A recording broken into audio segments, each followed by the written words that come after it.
Hello everyone, welcome back to the Finsub videos. आज हम और एक नई तड़कती फड़कती वीडियो लेकर के आए हैं और ये टॉपिक थोड़ा सा अभी हलचल में भी रहा है। टॉपिक का नाम है यूनियन बजट और मेनली यूएस के जो भी इलेक्शंस के अपडेट्स हैं। हम पहले 2-3 वीडियोस कर चुके हैं, तो मैं लिंक कर दूंगा उनका, ऐसे यहाँ पे आई बटन में ऊपर नीचे जहाँ भी आपको देखना हो वहाँ पे देख लेना।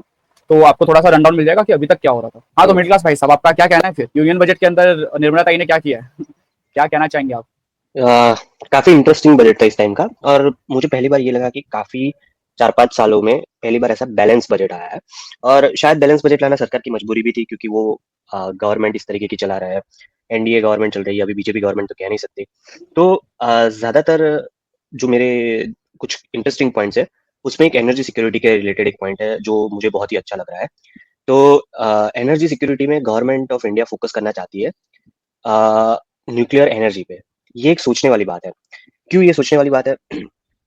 क्योंकि हम देख रहे हैं कि आर्टिफिशियल इंटेलिजेंस, क्लाउड कंप्यूटिंग इस सब की डिमांड बढ़ रही है और जैसे-जैसे इस सब की डिमांड बढ़ रही है, तो डेटा सेंटर्स की डिमांड बढ़ रही है और डेटा सेंटर्स है, वो एनर्जी कंज्यूम ज़्यादा करता है।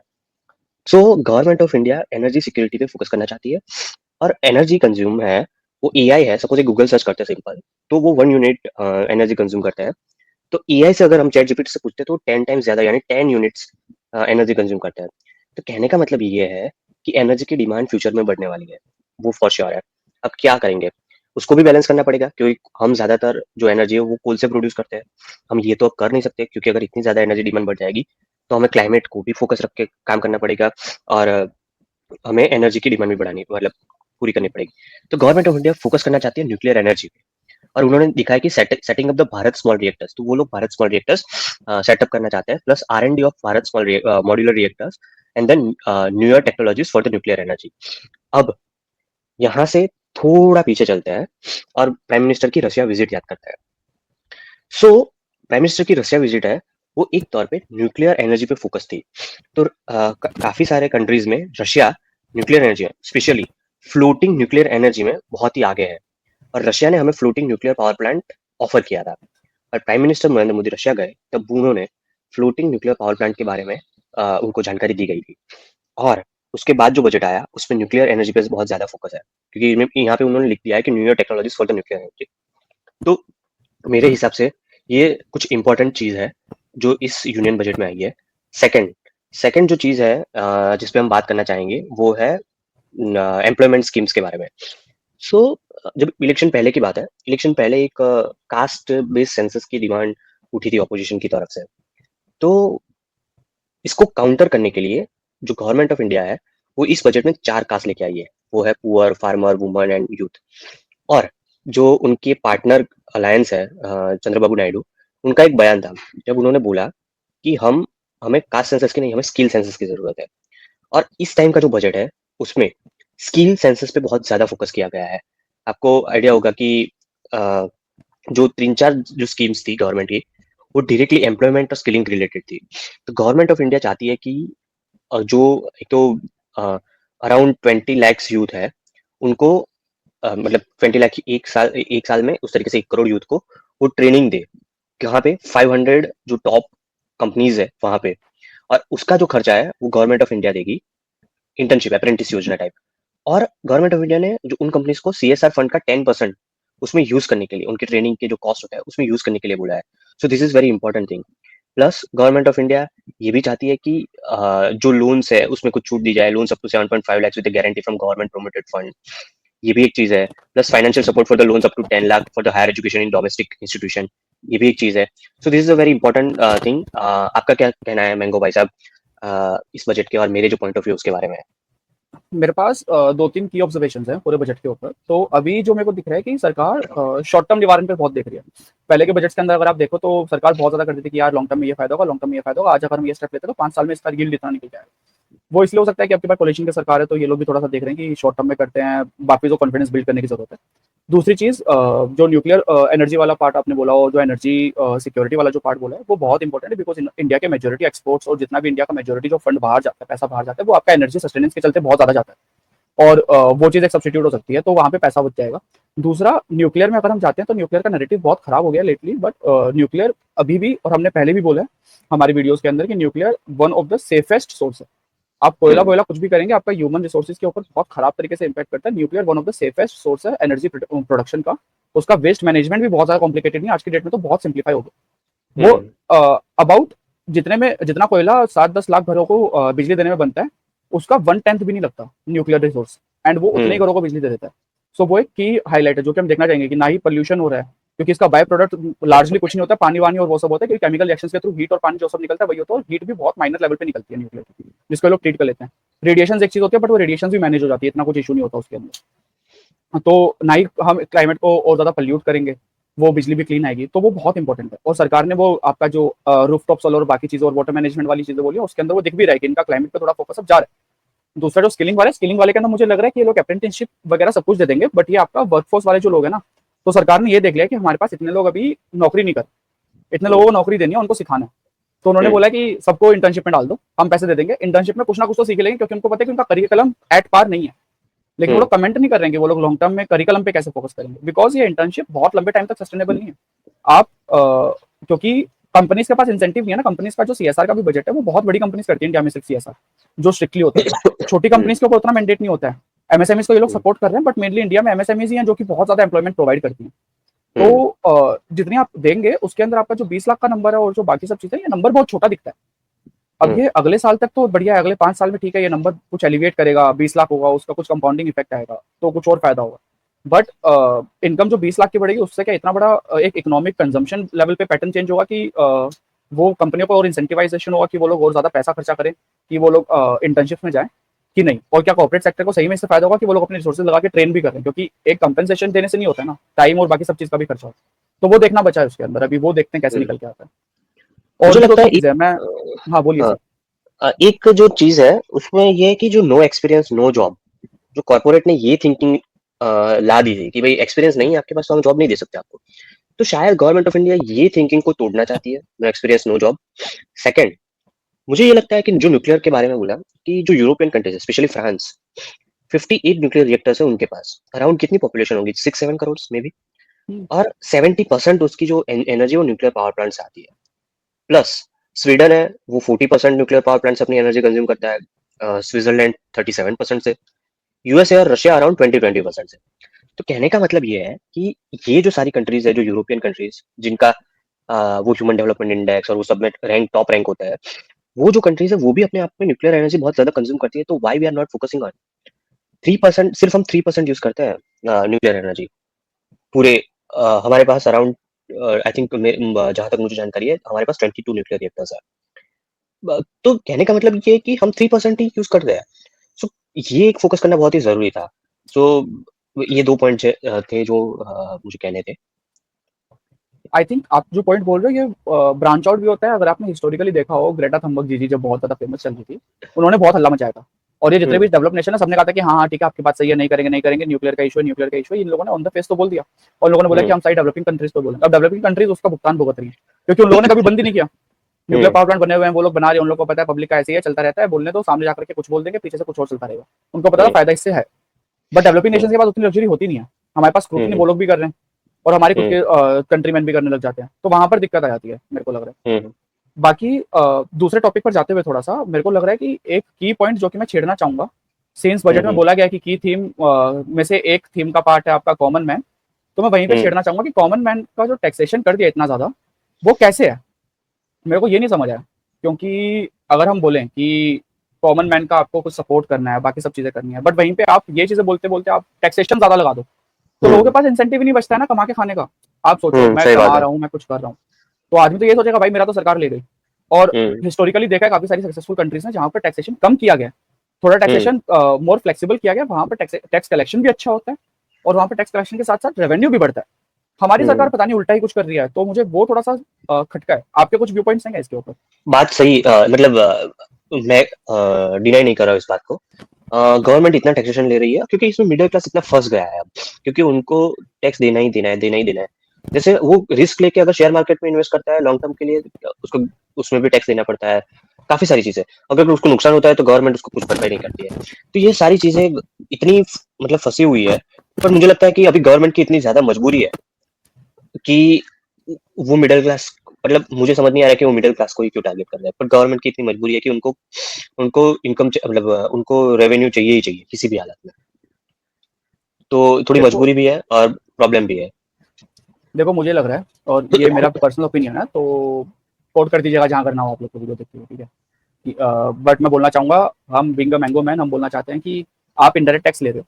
आपका मैक्सिमम रेवेन्यू अगर आप बजट में देखेंगे कहाँ से आता है, वो इनडायरेक्ट टैक्स से आता है। इनडायरेक्ट टैक्स से आता है। डायरेक्ट टैक्स का कलेक्शन ही 3% है, कितना रेवेन्यू हम्म। देखो, है ना? हम्म। इन लोगों ने डायरेक्ट टैक्स में थोड़ा रैशनलाइज भी किया है, बट उतना नहीं किया जितना होना चाहिए। इन लोग को हम्म। पता है इंडायरेक्ट टैक्स से पैसा आता है, तो इंडायरेक्ट टैक्स पे इनको ज्यादा करना चाहिए, बट ड्रकोनियन हो गया थोड़ा सा कि यार हर चीज में लगा देंगे। डायरेक्ट टैक्स थोड़ा हम्म। ज्यादा रैशनलाइज करते तो मे भी फिर थोड़ी सेंस बनती है कि चलो इधर थोड़ा तो बच रहा है, ज्यादा बच नहीं रहा है। मेन जो अब मैं चीज बोलना चाहता हूँ, जो कि मेरे को लग रहा है कि काफी लोग समझ भी नहीं रहे हैं और काफी लोगों का रियलाइज भी नहीं कर पा रहे हैं, कि लॉन्ग टर्म कैपिटल गेन लोग बोल रहे हैं कि यार कम कर दिया है, तो हम्म। Short term long term capital gain के ऊपर आपका कुछ कुछ एसेट्स के ऊपर 20% के आसपास लगता था, प्रॉपर्टी के केस में शायद 27 या कुछ परसेंट, अब फ्लैट 12.5% हो गया, तो उनको लग रहा है कम हो गया। बट वो लोग ये चीज रियलाइज नहीं कर रहे हैं कि इंडेक्सेशन बेनिफिट हटा दिया। जैसे हम्म। इंडेक्सेशन बेनिफिट हटता है, तो इंडेक्सेशन का मतलब ये होता है कि आपकी जो प्रॉपर्टी आपने ली, लॉन्ग टर्म हम्म। कैपिटल जो होता है, कैपिटल का मतलब ये है कि आपने कुछ कैपिटल इन्वेस्टमेंट किया, वो कैपिटल एक्वायर करने की आपकी जो कॉस्ट है, वो हम्म। कॉस्ट सरकार कंसिडर नहीं करेगी जब वो आपका प्रॉफिट एनालाइज करती है या इवेल्युएट करती है। हम्म।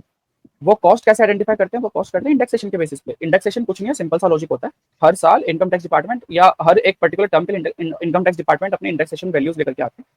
उस एक पर्टिकुलर टाइम फ्रेम में जो भी आपने प्रॉपर्टी या लॉन्ग टर्म एसेट्स खरीदे, उसकी एक इंडेक्सेशन वैल्यू होती है। आज अगर आप बेचने जा रहे हैं, तो वो इंडेक्सेशन वैल्यू के साथ उसकी वैल्यू एडजस्ट करते हैं।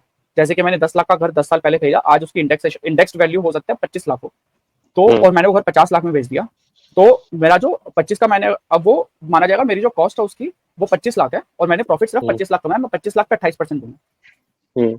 लेकिन वहीं पर अगर हम देखते हैं कि आपने आज का जो ये नया वाला सिस्टम है, उसके अंदर हम देखते हैं, तो वो लोग बोलेंगे आपकी कॉस्ट तो 10 ही लाख है, जो आपने 2010 में खरीदा था। वो लोग इंडेक्सेशन वैल्यू ही नहीं कंसिडर कर रहे हैं। और हम्म। अब उन्होंने कहा कि 40 लाख का आपने प्रॉफिट कमाया, वो 40 लाख के ऊपर आप दे दो। बट वो लोग ये चीज नहीं देख रहे हैं कि पैसा भी टूटा है, इन्फ्लेशन भी आया है, वो एक बेसिक इंडेक्सेशन करना जरूरी है, बिकॉज वो पैसे की वैल्यू उतनी कम होती चली गई है। और जब लॉन्ग टर्म एसेट्स की बात है, तो लॉन्ग टर्म एसेट्स के अंदर उसकी और भी ज्यादा जरूरत पड़ती है, because long term assets depreciating नहीं होते हैं ना, ये सारे एसेट्स आर एप्रिशिएटिंग। और वो हम्म। एप्रिसिएशन के अंदर जब इन्फ्लेशन आप अकाउंट करते हो, तो उनकी एप्रिसिएशन बहुत ज्यादा इन्फ्लेटेड दिखती है, जो कि कंज्यूमर कमा भी नहीं रहा है।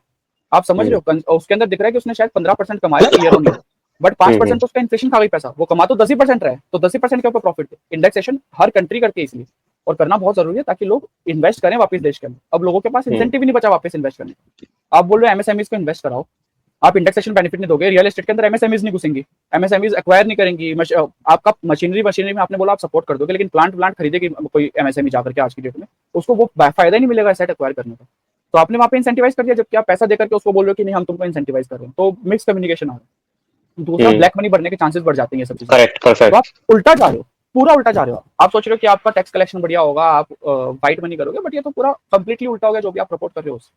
आपके कुछ व्यू पॉइंट है क्या इसके अंदर सर? हाँ, मतलब काफी बार ये बातें होती है कि भाई टैक्स है ही क्यों? मतलब इनकम टैक्स रहना ही नहीं चाहिए, उसको कंप्लीटली रिमूव कर दो, तुम इनडायरेक्ट टैक्स लगा दो, खत्म कर दो बात, तो सब पे इक्वली हो जाएगा। मुझे याद आती है 90s, जब जब हमारा एलपीजी रिफॉर्म्स नहीं हुए थे तब की, 80s 90s, जब मुंबई में अंडरवर्ल्ड का राज हुआ करता था तब की बात। इंदिरा गांधी की कुछ गवर्नमेंट थी, और उस टाइम पे इन लोगों ने 50-60% टैक्स लगा दिया था, मुझे लगता है उससे भी ज्यादा शायद। तो कहने का मतलब है क्यों? तब कितना ब्लैक मनी हुआ, तब लोगों ने फिर एक और रास्ता ढूंढा। वो क्या करते थे, अंडरवर्ल्ड को बोलते थे कि भाई हम आपको 5 लाख का सपोज घर है, हम आपको 50,000 रुपए दे देंगे, 1 लाख रुपए दे देंगे, तुम ये घर भी हमारा बिकवा दो इनडायरेक्टली, गवर्नमेंट को कुछ पता भी नहीं चलेगा, वो सब उस तरीके से। तो इस जो अगर आप इतना सारा टैक्स लेते हो तो टेररिज्म है, टैक्स टेररिज्म है। तो फिर इंसान है वो अलग तरीके के रास्ते ढूंढेगा बचने के, और उससे करप्शन बढ़ेगी, उससे गुंडाराज बढ़ेगा। ठीक है। सो कहने का मतलब यही है कि टैक्स थोड़ा रेशनल करना चाहिए, इतना भी नहीं करना चाहिए कि लोग उसको एस्केप कर ले। और काफी बार ये बातें होती है कि तुम आईटी हटा दो, इनकम टैक्स ही हटा दो, तुम्हें सिर्फ डायरेक्ट इनडायरेक्ट टैक्स ही लेना है प्रोडक्ट्स पे, सब पे और इक्वली हो जाएगा। हाँ, लेकिन इसमें एक और चीज मैं बोलना चाहता हूँ, ये जो आपने बोला कि उतना भी मत करो कि लोग साइड तरीके ढूंढे, ये बहुत इंपॉर्टेंट चीज है, क्योंकि कोई भी इंसान जब टैक्स भरने के लिए जा रहा है, तो उसको पता है कि उसको कुछ पैसे तो देने हैं। और वो ऐसे नहीं देखता कि वो नेशन की तरफ दे रहा है कि इंडिया की तरफ दे रहा है, वो देखता है कि भाई ये पैसा यहाँ पे देश में रहने का लग रहा है मेरा, मैं कुछ भी लूंगा वो हर चीज की कॉस्ट है, लेकिन वो कॉस्ट को वैसे देखते हैं, अगर मैं टैक्स दूंगा तो मेरे को ये मिलेगा, अगर मैं नहीं देता हूँ तो साइड बाय साइड तरीकों से मेरे को इतना पैसा देना पड़ेगा, तब भी मेरे को सेम चीज मिल जाएगी। दोनों तरीके की इकोनॉमी हर देश में, सिर्फ इंडिया नहीं, हर देश में चलती है। बाकी देश क्या ट्राई करते हैं कि वो लोग सरकार इतना कम बेंचमार्क कर दे कि उनकी कॉस्ट ही उतनी कम हो। वो कैसे कर सकते हैं कि टैक्स इतना कम कर दो कि उनको लगे कि भाई टैक्स देकर के मिल रही है ना मेरे को ये चीज, सारा एक नंबर में आ रहा है, मेरे पास इंसेंटिव ज्यादा, मैं वही कर लूँ, मैं बाहर जाऊंगा दूसरे बंदे को दूंगा, मेरे को पैसा घुमा के वाइट करने में लगाने में बहुत ज्यादा खर्चा है। लेकिन जब आप अपॉर्चुनिटी कॉस्ट इतनी ज्यादा बढ़ा दो किसी के लिए कि उसको दूसरे तरीके सस्ते लग रहे हैं और इजी लग रहे हैं, तो क्यों आएगा आपके पास? उसके पास आपको हम्म लोगों को आप ऐसे फोर्स नहीं कर सकते हो कि भाई तुम टैक्स दो। लोगों के पास होना चाहिए। आप कम्पीट कर रहे हो एक अनपैरेलल अनडिफाइंड इकोनॉमी के साथ, जो कि हम्म बस चल रही है, जिसको आप टैप भी नहीं कर सकते हो, जिसके पास लेकिन लोगों की एक्सेस मिल जाएगी, और वो इकोनॉमी अब और भी ज्यादा पावरफुल होगी धीरे धीरे। और फिर पॉलिटिकल फंडिंग, और हमें तो पता है कि कहाँ पर फिर कितना खराब सीन हो सकता है इंडिया के अंदर, हम देख चुके हैं। ये अर्ली 2000 लेट 1980s 90s में हम देख चुके हैं। 90s में चलो फिर भी लिबरलाइजेशन एंड ऑल के टाइम पे काफी फायदे उठाए हैं लोगों ने, बट फायदा नहीं है ना। ये 2024 में तो ये नहीं होना चाहिए, अब मेरे को लग रहा है। करेक्ट। क्या हम अब आ तो जाए ये, यूएस इलेक्शन पे? यस, हम अब यूएस इलेक्शन की बात करना चाहेंगे। और हो गया रेंट हमारा खत्म। डॉक्यूमेंट हम लिंक कर हम्म, देंगे डिस्क्रिप्शन में। तो हम बोलना चाहेंगे मिलकास भाई साहब को कि यूएस इलेक्शन के बारे में थोड़ा अपडेट दीजिए, और हमें क्यों फर्क पड़ना चाहिए यूएस इलेक्शन से, क्या हो रहा है वहां पे तीन ट्रम्प भाई साहब का। तीन चार चीजें हैं जो मैं कहना चाहूंगा। एक तो सबसे बड़ी इंपॉर्टेंट जो है, भाई बाइडन ने बोल दिया कि भाई साहब हम अब नहीं लड़ने वाले इलेक्शन, हमारा हो गया है। जो पहली डिबेट थी उन दोनों के बीच में, भाई वो इतनी ट्रम्प के फेवर में गई है कि बाइडन को लगने लगा, और इंटरनल जो डेमोक्रेटिक पार्टी है उसमें भी ये लगने लगा कि भाई बाइडन का केस खत्म हो गया है। बराक ओबामा ने भी थोड़ा पुश किया कि भाई बाइडन को अभी नहीं लड़ना चाहिए, तो बाइडन ने बोल दिया कि हम नेक्स्ट इलेक्शन नहीं लड़ने वाले। सबसे बड़ी इंपॉर्टेंट न्यूज है इस वक्त वो बोल रहे हैं, ठीक है, पहली डिबेट के बाद। तो डेमोक्रेट के लिए ये बहुत ही शर्म की बात थी। और अब बाइडन पुश करना चाह रहा है कमला हैरिस को। अभी कमला हैरिस आएगी नहीं आएगी वो सेकंड थिंग है, वो इंटरनली डिस्कस होगा, और फिर कमला हैरिस पे फोर्स किया जाएगा। पर कहने का मतलब ये है कि कमला हैरिस वर्सेस ट्रम्प होगा, अगर होगा तो। और शायद जहां तक मेरी जानकारी है, पहली बार कोई महिला प्रेसिडेंट शायद यूएस इलेक्शन में, अगर कमला हैरिस जीतती है तो आ सकती है। पर देखते हैं क्या होता है वो। पर ट्रम्प इसमें मजबूत लग रहा है, क्योंकि ट्रम्प इमोशनल कार्ड कार्ड खेल गया है। उनपे जो अटैक हुआ था, जो उनको गोली लगी थी, उसके वजह से ट्रम्प की जो पॉपुलैरिटी है वो बहुत ही बढ़ गई है। 50% ट्रम्प है, 47% डेमोक्रेट है। सो ट्रम्प को इमोशनल सपोर्ट बहुत ही ज्यादा मिल रहा है, और उस इमोशनल सपोर्ट को बैलेंस करने के लिए बाइडन ने बोला कि मुझे कोविड हो गया है, फिर बाइडन चले गए वापस, मतलब, और फिर उन्होंने बोल दिया कि भी मैं नहीं लेने वाला, ये सारी चीजें। अब इंडिया के लिए क्यों इंपॉर्टेंट है? जो ट्रम्प है वो एकदम अ, मतलब, आप देखें जब ट्रम्प थे तब ना रशिया ने कोई अटैक किया था, ना चाइना ने कोई अटैक किया था, पर ट्रम्प से ट्रेड वॉर शुरू हो गई थी। तो इंडिया को ट्रेड वॉर के लिए रेडी रहना पड़ेगा ट्रम्प आएंगे तो। सेकंड, जियोपॉलिटिकल इक्वेशंस काफी चेंज होने वाले हैं रशिया यूक्रेन वॉर में। जो यूक्रेन अभी, यूएसए यूक्रेन को जो भी हेल्प कर रहा है, वो हेल्प बंद हो जाएगी, क्योंकि ट्रम्प देखते हैं अपना स्वार्थ, यूएसए का स्वार्थ। और ये है, यूक्रेन को सारी जो एड वेड दे रहे हैं वो बंद हो जाएगी, और ये रशिया यूक्रेन इलेक्शन एकदम अरे वॉर एकदम शांत हो जाएगी। चाइना की फटने वाली है, क्लियर कट वर्ड में चाइना की बहुत, क्योंकि चाइना को लगता है कि ट्रम्प शंकी है एकदम। तो इंडिया को लेवरेज है इस बात में। अगर चाइना की फटेगी तो India can play in front foot पे खेल सकता है इंडिया। सो ये एक बहुत इंपॉर्टेंट बात है। सेकंड, क्वाड, जो क्वाड है, वो जो क्वाड जो एक क्वाड ग्रुप है जिसमें जापान, ऑस्ट्रेलिया, यूएसए और इंडिया है, उस क्वाड में सिक्योरिटी वर्ड ऐड किया जाएगा, मुझे ये लगता है। मतलब सिक्योरिटी के हिसाब से क्वाड पे ज्यादा फोकस होगा। और जो टेररिज्म है, जो पर्टिकुलरली रेडिकल टेररिज्म है, उस पे ट्रम्प बहुत ही ज्यादा एक्शन लेने वाला है, क्योंकि फर्स्ट टर्म में भी उन्होंने रेडिकल टेररिज्म पे बहुत ही ज्यादा फोकस किया था, और इस बार भी वो वही करने वाला है। और उसके लिए उनको जरूरत पड़ेगी सऊदी अरेबिया, यूएई, इन जैसे मिडल ईस्ट कंट्रीज की। तो बाइडन ने सऊदी अरेबिया के साथ जो रिलेशन बिगाड़े थे, ट्रम्प के आते ही वो रिलेशन सुधर जाएंगे, और इससे जियोपॉलिटिकल इक्वेशन बहुत ही लॉन्ग टर्म में इंडिया के फेवर में आ सकता है। ट्रेड वॉर के अलावा ये थोड़े पॉइंट है जो इंडिया को फेवर कर सकता है। और ये सब बातें तो देखो बहुत सेंसिबल है, और ट्रम्प देखो है भी थोड़ा संकी आदमी, तो उसका पता नहीं कि वो हम्म क्या करेगा। लेकिन हम्म मेरा क्वेश्चन है कि मिशेल ओबामा का सुनने में आ रहा है कि वो भी आ सकती है शायद, कैसा, ये आ, कैसा हो रहा है थोड़ा। सो इसमें जब बराक ओबामा की टर्म खत्म हो गई, दो टर्म जो यूएस में फिक्स है कि दो टर्म के बाद आप नहीं लड़ सकते, तब भी अभी भी डेमोक्रेट के जो वोटर्स है उनको ओबामा पे बहुत ज्यादा भरोसा है अभी भी। तो उनको लगा कि क्या ओबामा, जो जिसको बैक करे, वो क्या मिशेल ओबामा यहाँ पे आ सकती है। पर मैंने 2 दिन पहले ही एक न्यूज पढ़ी थी जिसमें बराक ओबामा ने कमला हैरिस को बैक किया है। सो मिशेल ओबामा का केस वहीं खत्म हो जा रहा है कि मिशेल ओबामा अब डेमोक्रेट की ओर से नहीं लड़ने वाली, क्योंकि वो पैराशूट लैंडिंग होगी, और मुझे नहीं लगता कि डेमोक्रेट ये चाहेंगे कि पैराशूट लैंडिंग हो। तो कहने का तात्पर्य ये है कि कमला हैरिस को भी ओबामा ने बैक कर लिया है, तो कमला हैरिस मोटा मोटी ही नेक्स्ट कैंडिडेट नॉमिनी बनने वाली है। समझ गए। और ट्रेड में जो अभी चाइना से जो डी चाइना करते जा रहे हैं लोग सब अपने सप्लाई चेन्स को, हम्म उसमें भी तो फायदा हो ही रहा है ना फिर तो इंडिया को, अगर ट्रम्प आएगा तो। लेकिन सो इंडिया एक्चुअली उतना फायदा उठा नहीं पा रहा है, और मेरा कंसर्न यही है कि इंडिया ये फायदा क्यों नहीं उठा पा रहा है। मैं एक रिपोर्ट देख रहा था, मैं चाहूंगा कि आप ये रिपोर्ट हमारी स्क्रीन पे लाए, मैं यहाँ पे कमेंट में वो रिपोर्ट दे रहा हूँ। जी जी, आप खोल लिया हमने रिपोर्ट। ओके, उसमें नीचे जाया जाए, जहाँ पे एक ग्राफ दिया हुआ है डन। जिसमें एप्पल्स, नीचे एकदम नीचे क्या एक और है, आगे आगे, हाँ करेक्ट, यही। सो ये देखने वाली है एप्पल की जो सप्लाई चेन है, जो जिसमें डी, अगर हम डी चाइना कर रहे हैं तो इसमें दो लोग फायदा कर रहे हैं, वियतनाम और थाईलैंड। और इंडिया अभी भी, अगर इंडिया का शेयर देखा जाए तो वो इतना आगे नहीं बढ़ रहा है उसका। 23-24 में देखो, 23 से 24 में कम हो गया है, 22 से थोड़ा ही 23-23 में आगे बढ़ा है। So this is a very concerning point for India, क्योंकि जो डी चाइना में जो सारा फायदा ले रहा है वो कौन ले रहा है, वियतनाम और थाईलैंड ले रहा है, इंडिया ले नहीं पा रहा है। सो मुझे लगता है कि इंडिया को इस बात पे फोकस करना चाहिए कि जो चाइना +1 पॉलिसी है, वहां पे इंडिया क्यों इतना फायदा नहीं ले पा रहा है। सो एक इंडिया चाइना और डी चाइना में ये एक इंडिया के लिए कंसर्न है। तो मेरा कंसर्न तो यही है कि यूएस आने के बाद डी चाइना और बढ़ेगा, ठीक है, पर एंटी चाइना स्टैंड और बढ़ेगा, पर क्या इंडिया इसका फायदा ले पाएगा, that is the biggest question. मेरे को लग रहा है कि इंडिया है ना, एक तो बहुत खराब खेलता है ये चीज आइडेंटिफाई करने में कि पैसा मूव किधर करो। इंडिया से हम्म। होता ही नहीं है। इंडिया अगर आप देखो, चाइना वाइना में अगर आप देखो तो चाइना ने बहुत स्मार्टली खेला था कि जिधर पैसा आ रहा है, जिधर से जो कंपनी पैसा घुमा रही है, चाइना उनको बहुत फास्ट था कि आप इधर आओ। नाइकी स्पोर्ट्स में, सैमसंग, एप्पल टेक में। और इनके चलते चाइना की बाकी जब कैपेसिटी बिल्ड हो गई तो चाइना ने बाकी चीजें बनानी चालू कर दी side by side. Chinese companies भी वैसे ही आई थी कि एमएसएमईज बनी थी, उन्होंने मैन्युफैक्चरिंग चालू करी और फिर वो जैसे जैसे करके उनके लोगों ने बनाना चालू कर दिया कि सीखा यहाँ से, फिर एमएसएमई खोल ली, खुद की दुकान खोल के चालू कर दी। अब ये चीज इंडिया नहीं कर पा रहा क्योंकि इंडिया आइडेंटिफाई नहीं कर पा रही कि पैसा किधर मूव कर रहा है। इंडिया में टेस्ला का कब से बात हो रही है, आज तक नहीं हो पाया है। करेक्ट। वर्ल्ड की सबसे वैल्यूएबल कार कंपनीज में से एक है। अगर वो आते हैं मैन्युफैक्चरिंग हो सकती है। फोर्ड इंडिया से निकल गया है, जबकि फोर्ड अपना मेजोरिटी मैन्युफैक्चरिंग इंडिया में करता था, बड़े बड़े प्लांट सेट किए थे, बट क्यों निकला आज तक उसकी क्लैरिफिकेशन नहीं है, क्योंकि हो सकता है कि उनको वापस आने का मन होगा तो सरकार के साथ उनको टिफ नहीं करना, बट वहां पे भी कुछ है। और ऐसी बहुत सी कंपनी है जो कि चलता रहता है। एप्पल के साथ ये इशू है। एप्पल को अपना स्टोर खोलने से लेकर के हर चीज के लिए मल्टीपल चीजें करनी पड़ी है। इंडिया सिंप्लीफाई नहीं कर रहा है चीजें। और ईज ऑफ डूइंग बिजनेस के ऊपर इंडिया नहीं करके पिछले 5 साल से बात कर रहा है। मैं 5 साल से सुन रहा हूँ कि हाँ ईज ऑफ डूइंग बिजनेस कर रहे हैं हम, और हम कर देंगे, सब कुछ बढ़िया से चल रहा है हमारा, बट हो नहीं रहा है कुछ भी। बस बोल रहे हैं, it's just all talks at this point. और जब तक बड़े प्लेयर्स नहीं आएंगे तब तक छोटे प्लेयर्स भी डेवलप नहीं होंगे, तो वो एक बहुत कंसर्निंग चीज होती है किसी भी कंपनी में। करेक्ट। आप या तो राइड कर लो बड़े प्लेयर्स के ऊपर, वो पैसा इतना है कि वो आपको हेल्प कर देगा, या फिर आप कैपेसिटी बना लो।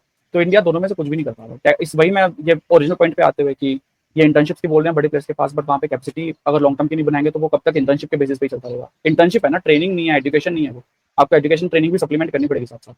तो वो एक है।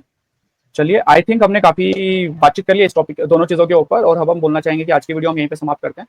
लाइक शेयर सब्सक्राइब करो, सारे डॉक्यूमेंट्स नीचे लिंक कर देंगे आपके लिए। और हमें बताओ कि अगली वीडियो किस चीज के ऊपर होनी चाहिए। यूएस का हम बताते रहेंगे, ऐसा बिग बॉस का बढ़िया सा घर बन गया है वो, हम भी देख रहे हैं बैठ करके। बिग बॉस ओटीटी से ज्यादा वो चल रहा है, लवकेश कटारिया से ज्यादा हमारे ट्रम्प भाई साहब किलर हो रहे हैं, तो हम वहीं पे समाप्त करना चाहेंगे और बोलना चाहेंगे कि बने रहिए।